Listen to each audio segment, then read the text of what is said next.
Hey guys, in this video, I'll show you how you can refund games on Steam. So make sure to watch this video till the end and let's get started. First of all, open Steam on your PC and make sure that the app is updated to the latest version available. Now click on the Help embed at the top. Click on Steam Support and you will be redirected to a new page. Here, go to the Purchase tab and all of your purchases will be present here. Since I don't have any purchases right now, I will show you the way by using Steam's official website. You can see that under the Purchase tab, all of the purchase games are available. Click on the target game, choose the reason for problem and click on Request a refund.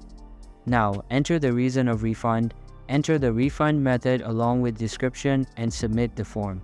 Before you apply for a refund, make sure that your purchase fulfills all of the requirements for refund. Simply, after 14 days of purchase or play time, more than 2 hours, you cannot apply for a refund. And that's how you can refund games on Steam. Hope you liked the video. Thanks.